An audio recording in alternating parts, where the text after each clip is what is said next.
Anda sedang menonton Kupi-Kupi Go Seram. Ini adalah sebuah segmen baru yang dimuat naik pukul 10 malam pada setiap hari.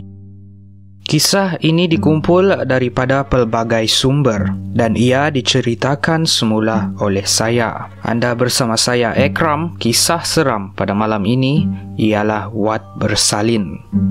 Masa ni lepas habis tadi, saya ditugaskan di hospital bahagian Wat Bersalin. Terpaksa dirahsiakan sebab takut nanti kena saman pula. Masa tu saya ingat lagi, malam tu saya ditugaskan di Wat Bersalin. Wat Bersalin ini ada satu lorong saja. Bila kita berjalan sepanjang lorong itu, ada bilik untuk yang kelas 2. Di sebelah kanan, kalau jalan terus lagi, ada Wat Wing A dan sebelah kiri Wing B. Malam tu saya kerja dekat Wat Bersalin kelas 1 dan kelas 2. Saya masuk kerja pukul 8. Dah habis briefing semua, saya rutin cek semua pesakit. Adalah seorang pasien ni, dia suka berjalan. Saya tegur dia, saya cakap rehat. Ibu mengandung, tidak boleh berjalan jauh-jauh. Nak pula dia tengah syarat mengandung dan memang berisiko tinggi. Dia suka datang ke kaunter tempat saya dan kawan-kawan saya duduk di situ. Nak buat kerja kena tulis report semua. Kawan saya tengah bagi susu dekat bayi yang baru lahir. Wanita ni pun dia berboraklah dengan kami semua. Nak dijadikan cerita, sepanjang dalam Wat Bersalin tu, akak ni suka sangat bersembang dengan saya. Dia suka cakap muka saya macam adik dia. Malam tu saya cek dia. BP dia okey, semua okey. Bila saya cek dia sebelum-sebelum ni, selalu dia makan limau. Saya tanya dia, kenapa suka makan limau? Dia cakap memang buah ni buah kesukaan dia. Dia pun menghulurkan limau tersebut kepada saya, tapi saya tak nak sebab saya tak suka. Dia hanya senyum je. Esok kebetulan masa shift saya, dia sakit nak bersalin. Saya cek baru buka 2 cm. Kena tunggu lagi 3-4 cm barulah hantar ke labor room. Kebetulan pula saya punya shift dah habis. Esok tu saya cuti 3 hari sebab abang saya kahwin. Lepas naik cuti tu patut saya naik petang. Tapi kerana kawan saya ni ada kecemasan, saya kena ganti dia masuk shift malam. Macam biasa, saya akan rutin cek semua pesakit dalam Wat Bersalin tu sebelum pukul 12 malam. Saya tertanya-tanya juga, mana kakak yang selalu berborak dengan saya ni?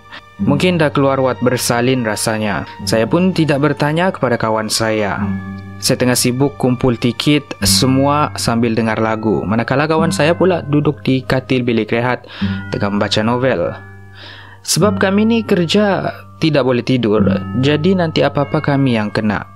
Salah satu cara kami hilangkan mengantuk kami baca buku ataupun berborak. Saya pun duduklah cek tiket. Tengah kusyuk menulis, tiba-tiba kakak tu muncul. Saya terkejut juga. Dia tegur. Saya cakap kat dia, kakak ada lagi kah? Saya ingatkan dah keluar. Macam mana bersalin? Okey tak? Kakak tu hanya tersenyum dekat saya. Tapi muka dia memang pucat sikit lah. Tiba-tiba dia cakap, nak limau tak? Saya cakap, tak apalah kak. Saya tidak berapa nak makan sangat limau ni. Akak makanlah. Dia tanya saya lagi, nak limau tak? Dekat 3 kali saya tolak pemberian kakak itu. Akhirnya saya ambil juga sebab ialah kesian dekat dia asyik lawa saya dari tadi. Saya tanya dia, akak dah tukar Wat? Dari tadi tak nampak pun. Akak tu geleng kepala. Tiba-tiba ada bayi menangis. Kawan saya ni tugas dia memang bagi bayi minum susu sebab saya tengah tulis report.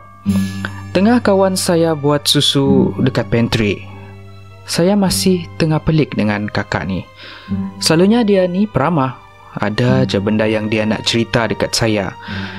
Malam ni dia lain sangat. Kawan saya ni bila saya pandang, dia asyik berkedut dahi tengok saya.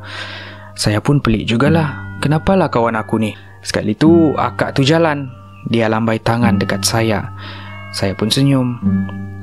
Lepas itu kawan saya tepuk bahu saya dari belakang. Dia cakap, oi, kenapa kau senyum? Kau bergayut kah?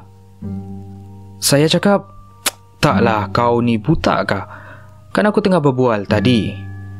Kawan saya cakap, dengan siapa? Dia tengok sepanjang koridor tu tidak ada siapa-siapa. Yang ada pun senior jururawat lain tengah jalan sambil tengok report. Semuanya pun memang ada kerja masa tu. Kawan saya berkata lagi, kau ni biar betul, kau sembang dengan siapa? Sambil dia tengok sepanjang koridor tu memang tidak ada siapa-siapa. Lah, aku sembang dengan akak yang suka makan limau tu lah. Kawan saya terus pucat muka dia.